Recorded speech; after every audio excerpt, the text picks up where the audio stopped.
the cloud. There we go. Okay, we are all squared away. Hello, everyone. Welcome. My name is Jamie, and on behalf of the Los Angeles Municipal Art Gallery, we are thrilled to present today's program as part of COLA 2022. And as a public and civic institution, we acknowledge that our gallery resides on what was historically the homeland of Kizh, Tongva, and Chumash peoples who were dispossessed of their land. We encourage you to share what land you are on right now in the chat if you would like to do that. And before I hand it off to our acting Community Arts Division Director and Director of the Los Angeles Municipal Art Gallery and Watts Towers Art Centers, Ms. Rosie Lee Hooks, I just have a few housekeeping bits to go over. The first is just if you could please make sure to keep your microphone on mute during Sharon's talk, just so we can prevent any disruption or feedback. And we will be and are recording the program for archival purposes and for folks who might not otherwise be able to attend today's live program. We're also going to be posting prompts into the chat during Sharon's talk and reading, just as a way for folks to engage and participate. So we really encourage you to reflect and respond however you feel comfortable. And also, if you have any questions for Sharon, please enter them in the chat. We will absolutely have time at the end of the program for a Q&A with Sharon. And then you'll also be, if you feel comfortable, you're more than welcome to ask Sharon your question directly at that time. And the last thing I'll just mention is we're really grateful to have our sign language interpreter, Nicole, here today, and our live captioner here today, and Gloria. And we also have the link to the live captioning if you requested that in the chat. Thank you, Stephanie. And with that, I'll turn it over to Ms. Hooks for introducing Sharon. Thank you so much, Jamie.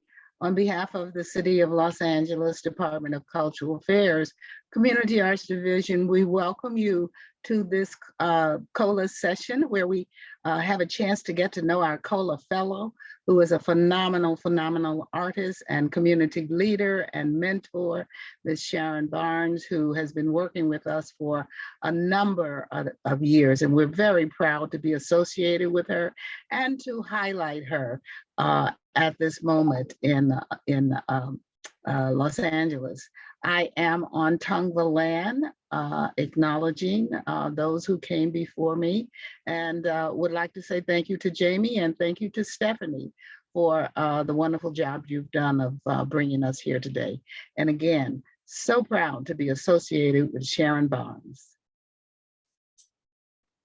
Thank you so much. Thank you, both of you. I'm so grateful for the work of those who are working with the LA Municipal Art Gallery, as well as the Department of Cultural Affairs. It has just been such a warm and collaborative experience, and I'm really grateful for all of you who've worked so hard to try to make these programs happen during these challenging times in which we live.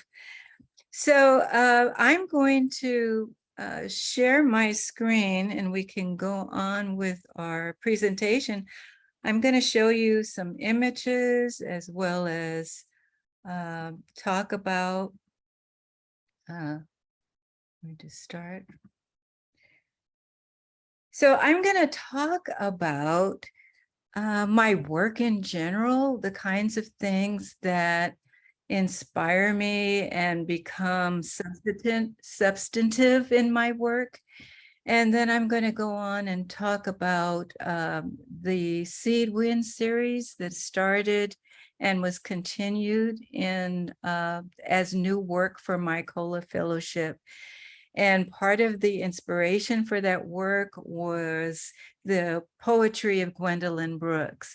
And I'm super excited to be able to read live for you the poems from Gwendolyn Brooks.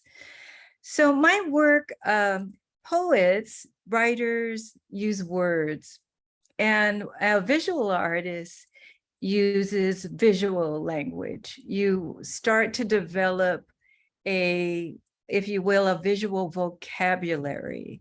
So as I talk about my work, think in terms of, if I were a writer, I would be coming to talk to you with words, but as a visual artist, I'm stimulating your eyes and creating narratives using visual tools.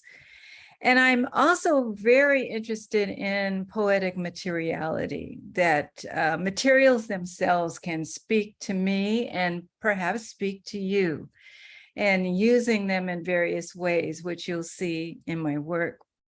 And then my process of making itself is a metaphor. The process itself is a poetic device in displacing something to somewhere else, to cut something off and reroute it somewhere else, to cause reparations and healing is part of the Black experience. So in the actual making of the work, I'm creating metaphors for things that I hold in my mind as I'm making the work. So this is an example of me making a painting.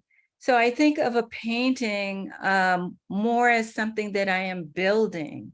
There are often hundreds of pieces of materials on the surface of the paintings that I make. It could be pieces of a painting on paper that I will tear into pieces or cut into pieces.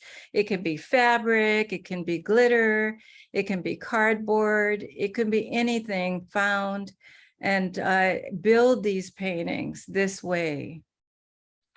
This is an example of poetic materiality. This work was created in early 2021 out of church fans. So I just bought ready-made church fans that churches can buy, and people can fan themselves during the sermon when it's hot like it is now. And to me, the material was a metaphor for the civil rights movement, because the civil rights movement was led by ministers. It was organized often in the church. So I configured these church fans rising up the wall to signify uprising and protest. And then by painting each one and collaging them with little images from the protests of 2020, I brought that into the present. So this poetic materiality speaks not only to me, but as I speak about the work, that you are able to understand its narrative. This is the entire installation with the church fan installation in the back, and in the centerpiece, there is a chair. It's a salvaged chair. Now think, suspended, the color, the materiality of it. There are actually the feathers of mourning doves. I actually had an incident because I feed birds in my backyard, and a hawk came and took off a couple of the mourning birds and left feathers. So this, as I'm thinking about these things, I can create a work of art that becomes a metaphor with signifiers that you can unpack and understand its meaning. And again, I am often gleaning from the written word. This is a painting that was inspired by the poet and critical theorist Fred Moten, who's one of the favorites of mine. I've read a lot of Fred Moten over the last few years, particularly. And this painting helped me to further my visual vocabulary. What do I mean by that? Well, I started using fabric in my work, which I had not. I think of fabric as a metaphor for other things. As I was doing my genealogy research, for example, I would get to a point where I couldn't go any further. It was a hanging thread because the paper trail, the document trail for a particular ancestor would end, which happens with most African Americans tracing their heritage. There comes a point as which there is no longer a documentation or a name for that ancestor. And so I put the hanging thread in this painting for the first time. And now it has become part of my visual vocabulary. And I'll also often put a hanging thread in my work. And I also started putting moments of sparkle, of glitter, because I thought it was important to put Black joy into my work. This is another inspiration from a poet. This is from Langston Hughes. And again, this is work preceding the Seed Wind series. This is a work from Ask Your Mama, 12 Moods for Jazz by Langston Hughes. And there was a line in there that just really jumped out at me. He was talking about how people in Harlem move like shadows, cut from shade. I thought that was just, it really moved me. So I interpreted that poetic phrase by using a visual language. So in this, you will see pieces of Black liquor store bags and shapes, ideographic shapes of the oval made from dried paint that signifies the Black body. And then there are shining elements of sequins and glitter and some metallic paints. And all of this is a way of using a visual language in a poetic way to respond to poetry, which is very much part of my work. Now, the Seed Wind series was started in 2020. And then I continued this Seed Wind series, creating new works as I became a COLA fellow. And I want to talk a little bit about this series. If you think about Marvin Gaye singing What's Going On, what's going on is often important to artists. We're often responding to the world around us. You think of us as being isolated in our studios and just making expressive personal work, which is fine, and many artists do that. But for me and many other artists, we are engaged in the world around us. What is happening in the world is important to the work that we make. So think of the context. We're in spring and summer of 2020. Everything is shut down. There is this virulent pandemic taking lives all around us.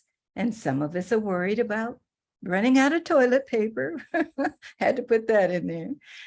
And then, if that was not enough, there is the tragic murder of George Floyd, which stimulates massive social protests. So I'm thinking about all of these things swirling around me, and I'm in lockdown, unable to leave my home. And I started to retreat into my books, couldn't go outside. So I'm reading from my library of books. I'm thinking about all of these things, as well as my own ancestors. I think about fugitive migration all the time because I have ancestors who self-liberated and went to Canada. One by the Underground Railroad, as far as we can tell. Another one from Massachusetts actually went to Canada because the oppressive conditions during those times wasn't any better during the time of Frederick Douglass, as you might know. He went from Massachusetts into Canada around the time of Frederick Douglass. I was also thinking about the activist slogan, "They tried to bury us, they didn't know that we were seeds." So these are all the things that are swirling around in my head as I'm beginning to come up with ideas for new work.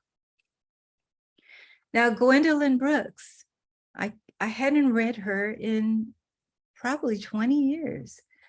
And as I was going through my poetry books and novels, I picked up In the Mecca, which I've had for I don't know how long.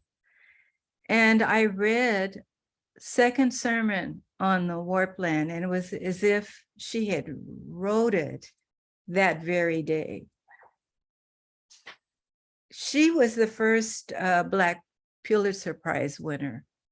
And Gwendolyn Brooks won that prize in 1950 for Annie Allen.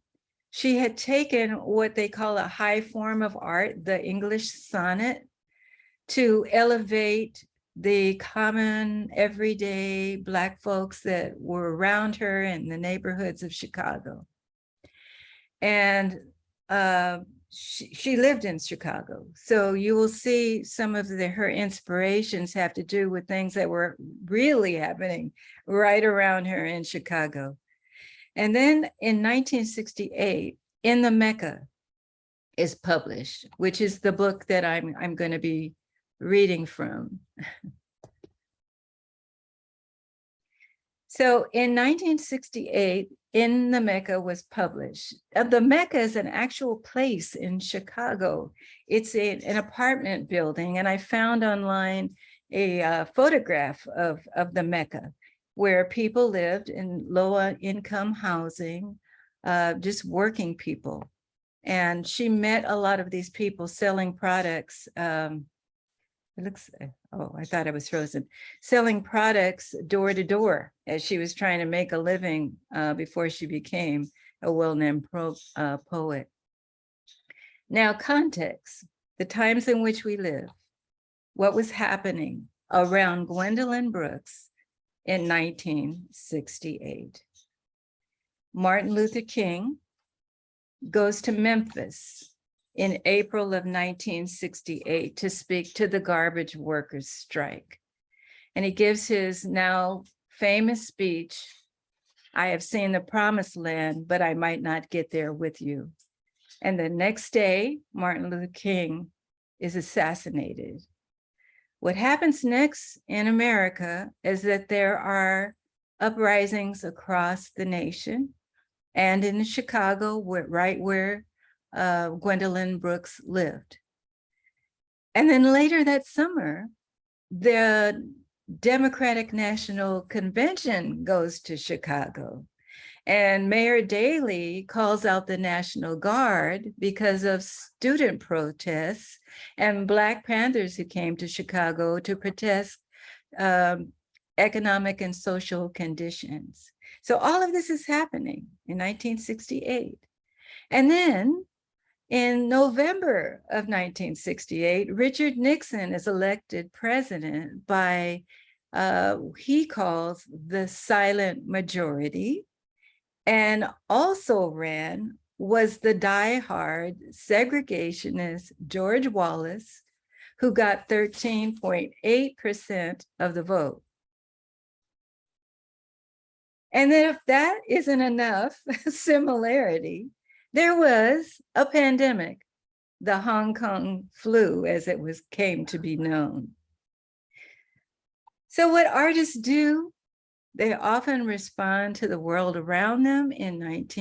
I think Sam Gilliam actually painted this the following year in '69, but Red April was painted in response to the assassination of Martin Luther King. We have Barnett Newman creating Lace Curtain for Mayor Daley, made of corten steel and galvanized barbed wire, again, using poetic materiality as narrative for this work.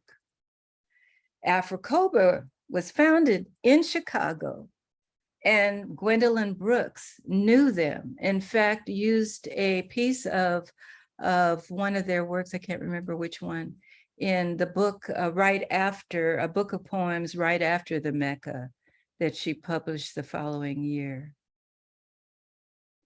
James Baldwin in 1968. He gave his now famous Esquire interview and the interview with Dick Cavett that has more recently become the subject of the documentary, I Am Not Your Negro. So all of these things are happening. So think of the context in which I'm making work, and then think about how I encounter this work of hers that seems really just right current to the times in which I'm living. Artists often do this. I came across a writing by Camila Aisha Moon that I think sums up the sermon on the war plan that I'm about to read. And I will preface this by saying she actually wrote 3 sermons on the war plan. The first and the second are published in the Mecca, but the third one came into another volume of poetry called Riot. But the second sermon on the war plan is the one that really moved me. And Dr. Moon wrote, "How to persist and thrive in our often hostile home. The liturgy to remind us that we've always found ways to use chaos to our advantage, transform mayhem into miracle." And I think about this always. This is a recurring theme in my work, that we have a transformative capacity to change the world around us. So I'm really excited to be able to read this for you. And I made the PowerPoint so that you can actually read along with me, because poetry is also a form of visual art, in my opinion, because the way it falls on the page is important. And if you're reading it aloud, it actually becomes a performance art as well. There's a performative aspect to it. So I'm really excited to present this to you, and I hope you really enjoy. I'm going to read the first sermon and the second sermon. The sermon on the war plan. The fact that we are Black is our ultimate reality. And several strengths from drowsiness campaigned, but spoke in single sermon on the war plan, and went about the war plan saying, no, my people, Black and Black, revile the river, say that the river turns and turn the river. Say that our something in double pod contains seeds for the coming hell and health together. Prepare to meet, sisters, brothers, the brash and terrible weather, the pains, the bruising, the collapse of bestials, idols. But then, oh then, the stuffing of the hulls, the seasoning of the perilously sweet, the health, the heralding of the clear obscure. Build now your church, my brothers, sisters.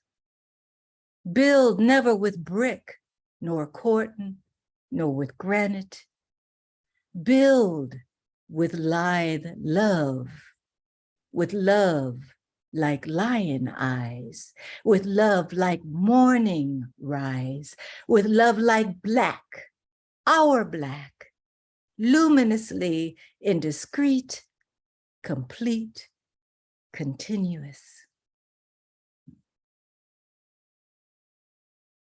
The second sermon on the war plan for Walter Bradford. This is the urgency. Live and have your blooming in the noise of the whirlwind. Salvage in the spin. Endorse the splendor splashes. Stylize the flawed utility. Prop a malign or failing light, but know the whirlwind is our commonwealth, not the easy man who rides above them all, not the jumbo brigand, not the pet bird of poets that sweetest sonnet shall straddle the whirlwind. Nevertheless, live. All about are the cold places. All about are the pushmen and jeopardy, theft. All about are the stormers and scramblers. But what must our season be, which starts from fear? Live and go out. Define and medicate the whirlwind. The time cracks into furious flower, lifts its face all unashamed and sways in wicked grace. Whose half-black hands assemble oranges, is tom-tom hearted, goes in bearing oranges, and boom, and there are bells for orphans, and red and shriek and sheen. A garbage man is dignified as any diplomat. Big Bessie's feet hurt like nobody's business, but she stands bigly under the unruly scrutiny, stands in the wild weed. In the wild weed, she is a citizen and is a moment of highest quality, admirable. It is lonesome, yes, for we are the last of the loud. Nevertheless, live. Conduct your blooming in the noise and the whip of the whirlwind. Gwendolyn Brooks. Well, I hope you enjoyed that. I so enjoy reading her work, and especially these poems that inspire me and feel as if they're a message for today, to bloom in the whirlwind of the times that challenge us. So this is some of the work that was inspired by these poems. On the right is the first one, Furious Flower is what I named it. And on the left is Blooming in the Whirlwind. And there's a sculpture in the center that mimics the configuration of a swirling whirlwind. Again, using materials and other signifiers as part of a visual language. These are two other paintings. The one on the right is actually Big Bessie, standing bigly in the wild weed. She is like a totem in this painting. And on the left, it's called Rootedness. And I'll tell you, I was speaking with Jill Moniz, and we were talking about whirlwinds and challenging times. And she asked me about my rootedness. She wrote the essay for my COLA part in the catalog. She said, I'm not going to write the essay until you do something on rootedness. We not only have the whirlwind, but we have our center, our root. So I included this in the series of works that I made for the COLA. Now, this one is actually directly inspired not only by a sermon on the work plan, but by, they tried to bury us. They didn't know that we were seeds. So it's a triptych. And there are motifs of wind and movement, of what I consider fugitive migration. And there are the hanging threads and other elements of that recur in the visual vocabulary of my work. And then this one, I also was listening to Nina Simone singing "Where Chilly Winds Don't Blow" is what I called this one, because I was thinking, you know, if you are not loved where you are, leave. So I'm thinking about my ancestors who escaped from slavery because they were not loved where they were. Going where chilly winds don't blow. This is the final piece of work that I've done with the funds from my COLA Fellowship, and it's called Replotted Paths and Replanted Gardens, and it's a 13-foot piece of work. That's a picture of it to just give you a little bit of its scale, but I really enjoyed making this work. I think it kind of puts a cap, although I think I'll probably work in the Seed Wind series in one way or another in the future, because it's so personal to me in terms of what I call fugitive migration. Is one of the themes that I work with in my overall bodies of work. So I may revisit pieces of the Seed Winds, but this is sort of the cap on that series. This is dedicated to, I think he's my 5th great-grandfather, Peter O'Banion, who escaped from slavery in Kentucky and went to Canada. Anyone whose relatives went to Canada around that time ended up in Chatham County. And that's where he lived and married and had children. And the children of my other ancestor, Zebedee Talbot, who also went to Canada from Massachusetts, those children married, came to California, and they're the reason that I live. So in ending this part of the presentation, I exhort you to conduct your blooming in the noise and the whip of the whirlwind. We are each other's harvest. We are each other's business. We are each other's magnitude and bond. Say to them, say to the downkeepers, the sun slappers, the self-soilers, the harmony hushers, if you are not ready for day, it cannot always be night. The poetry is myself. I really felt bonded with Gwendolyn Brooks in this statement because I think my visual art is myself. It is a reflection to things that I hold deeply in my soul and try to manifest through sculpture or painting or installations. And sometimes I'll even write. But the poetry for me also is myself. So I thank Gwendolyn Brooks. And I thank all of you. I'm going to end the share, but I'm going to read one last thing that I think is important to the understanding of my work.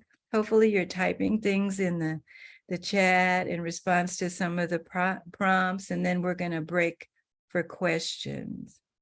But I'm going to stop my sharing, screen sharing. Stop share. Okay. That was fun. So this last is one of my other favorite all-time writers who moves me so much, and I've made work in response to some of her writing as well. I need water. So in her poem, I mean, it's an essay actually called Rootedness, the Ancestor as Foundation. She writes a whole essay, which is very interesting and very pertinent to my own work. Later, you will be offered a reading list of things that I would urge you to pick up, or videos as well, and even music. And it was a lot of fun putting that list together, and they're going to be sharing with you a little later. But there's one last paragraph in this in that essay that speaks to me very much, and I'm going to read that to you. If anything I do in the way of writing novels or whatever I write isn't about the village or the community or about you, then it is not about anything. I'm not interested in indulging myself in some private, closed exercise of my imagination and fulfilling only the obligation of my personal dreams, which is to say, yes, the work must be political. It must have that as its thrust. That's a pejorative term in critical circles now. If a work of art has political influence in it, somehow it's tainted. My feeling is just the opposite. If it has none, it is tainted. The problem comes when you find harangue passing off as art. But it seems to me that the best art is political, and you ought to be able to make it unquestionably political and irrevocably beautiful at the same time. Irrevocably beautiful at the same time. Thank you so much for joining me in this presentation. It's really been a joy to bring the things that motivate and move me, and to show you some of the images of my work. And thank all of you for your time. So I'm going to turn it over to you. Yeah. Thank you so much, Sharon. That was truly just really special and just really inspiring. And we really appreciate your time and efforts and just sharing your work with us. It's really, truly wonderful. We have some time for questions for Sharon, and there are a few in the chat, and I'll invite you again. Feel free to enter your questions in the chat, and we'll read them out as they appear. Or if you feel comfortable and would like to take your microphones off mute, you're more than welcome to do that. But I'll read off a question from Holly Tempo. Your abstract sculptures embody forms that seem to rise out of your paintings. Can you talk about the relationship between the paintings and hanging sculptures? Oh, yes. I really see them all as one thing. I really see my art practice as one thing. And in a way, I think that they are, I see them all as objects, really, because a painting, its materiality, the way that I make the painting, it kind of is a hybrid between painting and object anyway. So I really see my practice as a very unified, organic whole, and painting speaks to sculpture and sculpture speaks back to painting. I'm using very similar visual language in both of them, and also the poetic materialities in both of them, and the process is in both of them, all of them. So I see them informing one another in a very fluid way.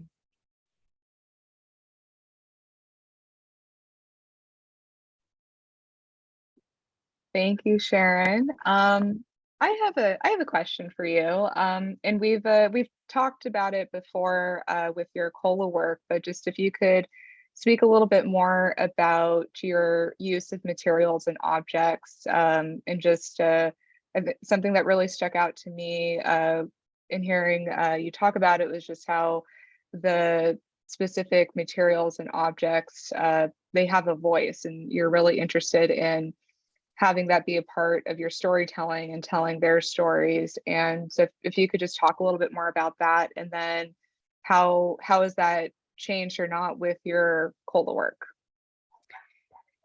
I think it is integrated in the way that I have come to express myself. This is an evolution that has happened in my practice, because I've been making work for a really long time, and over time it has evolved through various iterations from a solely painting practice with a little bit of collage, never even dreaming that I would ever make sculptural works at that time. I never dreamed I would make sculptural works until I came to understand that if you look at art history and those who opened up the use of all kinds of non-traditional materials, it gave me an open door to just go crazy and use anything that I want. And so I started actually looking at materials to see what could I use that material metaphorically. And like the church fans, I can take something that is used for something else to fan people in the church when it's hot, and then make it talk about protest, rising, and using those metaphors in that way. Or my suspended work, the fact that it's suspended, again, is very important that it's even suspended, because I'm thinking about Toni Morrison saying, if you surrender to the air, you can write it. I'm thinking about freedom, about levitation, about defying gravity, defying weight. I'm thinking about the weight we actually should be shouldering together. All of these things, and often they touch ground to give us connection to root and earth. So these are ways that I'm using materials to speak and talk about the narratives that are embedded and coded into the work that you can unpack by looking at them or talking about them. I love to have dialogue about my work. Wonderful. Thank you, Sharon. We have a couple more questions in the chat that I'll just read out in order as they appeared. This next one is from Kristen Barnes, and the question is, political statements are often made with literal words and visual imagery. Your statements are made using abstraction. Does that give you more flexibility in addressing the issues relevant to Black people? First of all, that's my daughter, and thank you for joining. So, yes, one thing that I really love about abstraction, and I'll quote Sam Gilliam, who said, "It messes with you. It makes you think." And I think because it gives you a broad brush to be able to paint these ideas. It kind of is, seductive. It kind of lures you in. Oh, isn't that beautiful, as Toni Morrison would say. And yes, but it's also political. So you use these things as tools to be able to express some ideas that might be difficult for people. So I think it's a way of kind of inviting people in a non-threatening way. Oh, that's abstraction. I can get into it. I could wander through this and explore. And yes, and then there are these visual clues and signifiers to tell you what I'm really talking about.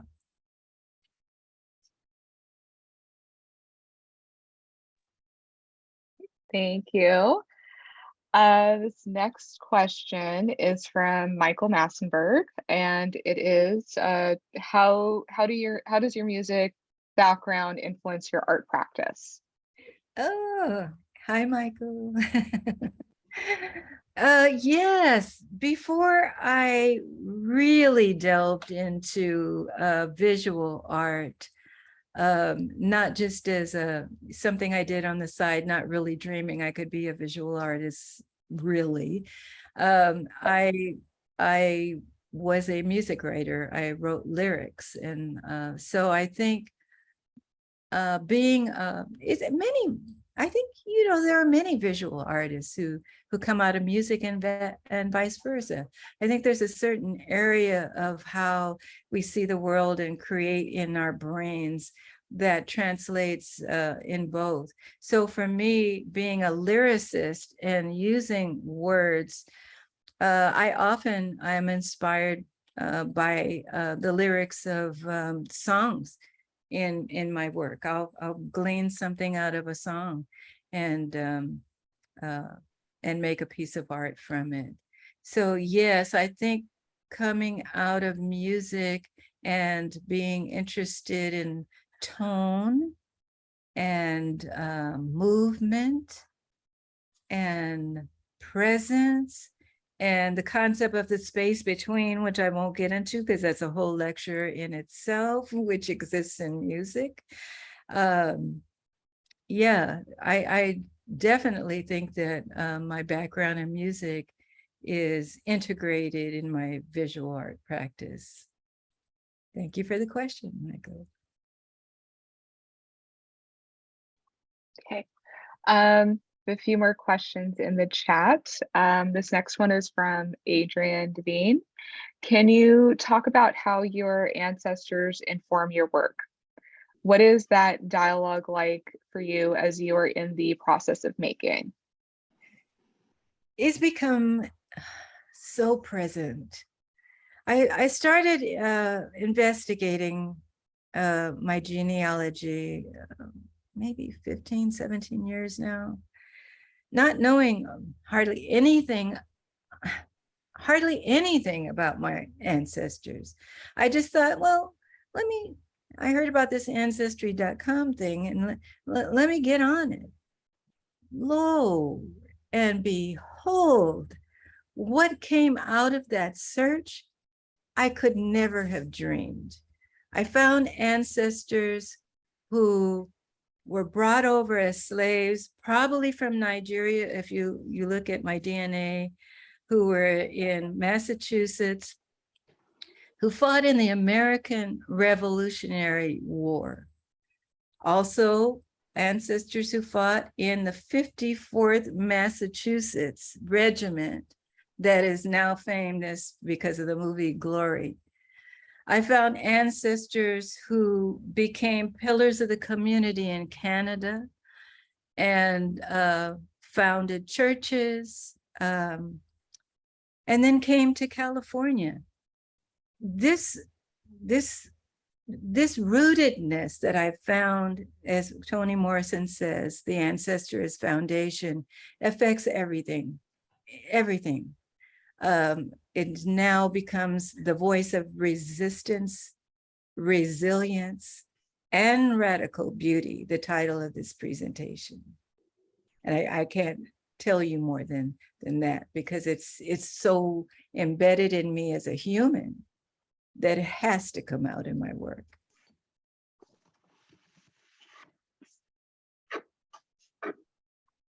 Thank you, Sharon. We have one last question, and just again, just if folks feel more comfortable asking Sharon your question directly, please feel free to take yourself off mute. Or otherwise I'll continue to read out the questions as they appear in the chat.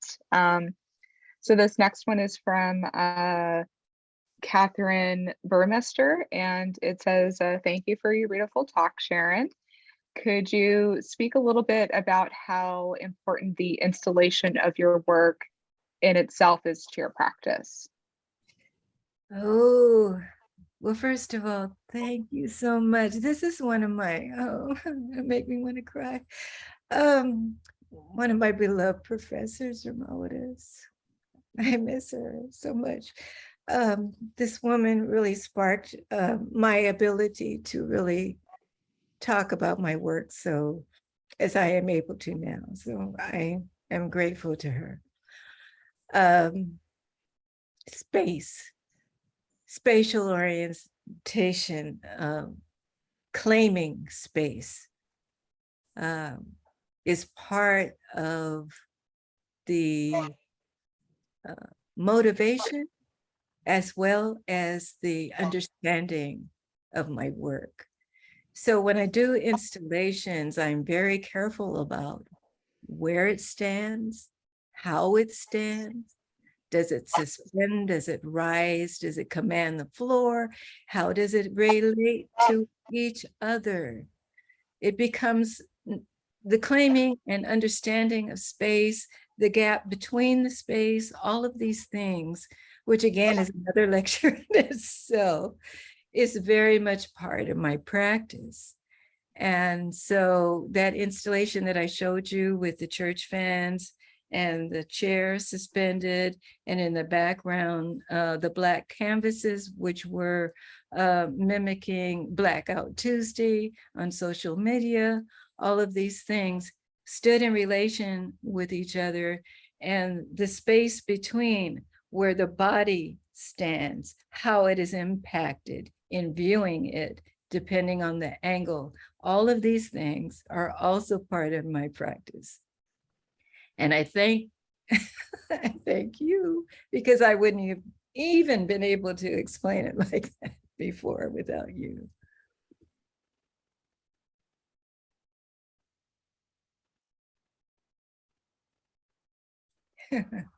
No. Thank you so much, Sharon. Unless I think, does anybody else have any other questions for Sharon or comments or? Well, let me just say, it is such an honor and a privilege to be a COLA Fellow. I've been working a long time. I've been creating a lot of work. My work means a lot to me. And I really thank you for the opportunity to share it with you. And I look for more opportunities to do so in the future. Thank you to the DCA, to all of the staff there in the city. It's been an honor and just a wonderful, positive experience working with all of you.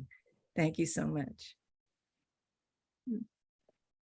Thank you, Sharon. It's truly been an honor to work with you, and just really thank you again for just being so generous with your time and your work, and just holding space like this. It's really just, it's truly inspirational and just really meaningful. Before we wrap it up, I just wanted to point to the chat. Thank you, Stephanie, for copying it in here. The resources that Sharon mentioned earlier, she put together a really wonderful list of books and audio and visual resources that were really inspirational for her practice and her work. So we encourage you to copy it in, and we'll make sure to send it out over email too, for your reference. And I think, Rosie Lee, was there anything else you'd like to share or help us? Yes. Yeah. I'd just like to thank you and Stephanie for the wonderful job you did. And thank you all of the attendees for your supporting us in these efforts.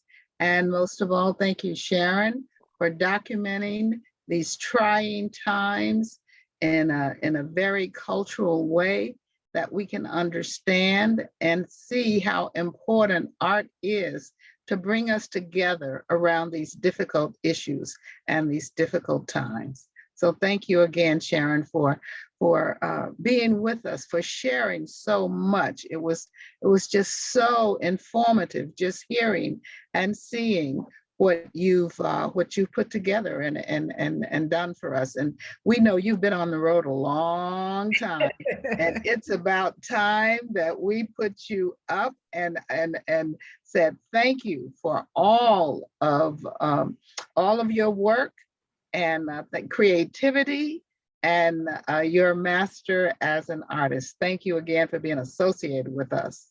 Thank you, Rosie Lee. Yes, thank you so much, Sharon. Thank you, Stephanie. Thanks to the whole MAG team, just for helping to put this program together. And then I also just wanted to make sure to shout out to Nicole, Arthur, and Gloria for sign language and live captioning services. We really value and are grateful for the support of the Department on Disability, and just thank you to everyone too for being here with us today. We'll absolutely this program was recorded, so we will absolutely make sure it is up as soon as possible and share it out. And I think let's also, Stephanie, could you put the link to the COLA catalog in the chat, please? We'll also share out this link too. And also just keep an eye out for thank you, Stephanie. Keep an eye out for the COLA website, which will launch next week too. And with that, I'm going to stop recording.